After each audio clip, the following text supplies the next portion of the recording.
No contact with my parents for 24 years because they tricked me into giving up my baby. WIBTA for refusing to see them before my mother dies? I was 15 when I got pregnant, 16 when I had my baby. Immediately after giving birth, my mother had forms for me to sign, telling me they were hospital admin forms. She was my mother, I believed her. They were actually adoption papers. My baby was taken right out of my arms and I didn't see him again for 20 years. The father of my baby and I were still together when I gave birth. His parents were not jumping for joy that we were kids having a baby, yet they were all in to help us. They helped me to get a job as a waitress in my boyfriend's uncle's restaurant. I worked nights and weekends. My boyfriend worked in his dad's auto parts store. Every dollar we made we were saving for the baby. It wasn't much, but we were committed to the family we had started. My parents were not so supportive and kicked me out as soon as I told them. They harassed me constantly to get an abortion, then demanded I have the baby adopted.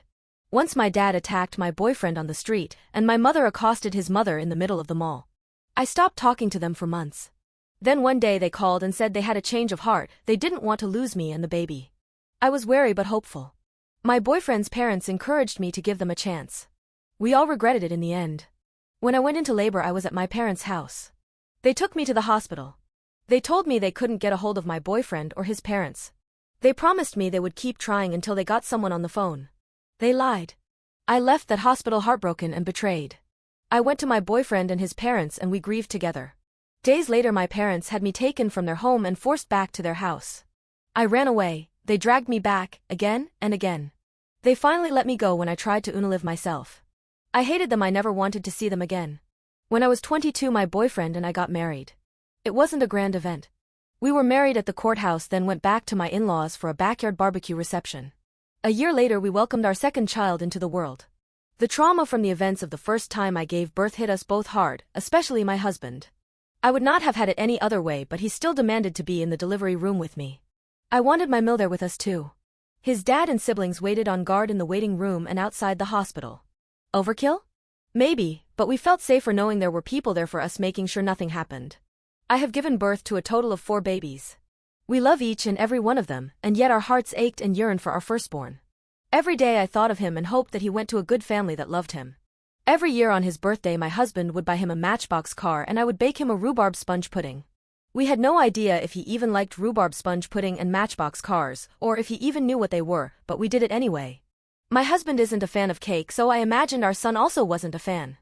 We would stick a candle in the sponge, sing the song, wish him a long and happy life, and take a photo of us and the kids around his rhubarb sponge pudding. It may seem stupid to some to keep that wound open, but it was how we coped with his loss. 4 years ago, I was out of town with my oldest daughter at a softball camp when our firstborn showed up at our home. My husband called to tell me to get home immediately. He didn't tell me why, but I could hear something in his voice I'd never heard before. Thinking something was wrong, I pulled my daughter out of camp and drove home. I can't quite find the words or express how I felt at what happened when we arrived home. Today we are in regular contact with our eldest. We talk often, video calls mostly. We like to see him, and he likes to see us when we talk. He games with his younger brothers, and annoys the heck out of his sister, and they adore him. He was adopted by an older couple that couldn't have kids and was an only child. He loves having siblings. He has spent Christmas with us every year since he came back into our lives and stays for a month. For his birthday we all fly to him and stay for a week. I imagined correctly. He doesn't like cake. He doesn't like rhubarb either, so I bake him a peach sponge pudding. We also fly to him on the anniversary week of his parents' deaths. They died within days of each other. His father found us years before when our son first told his parents that one day he would like to meet us. I am so grateful to the man and woman that adopted him. They gave him a good life with lots of love and raised a good son. I wish I could have known them. Thank them.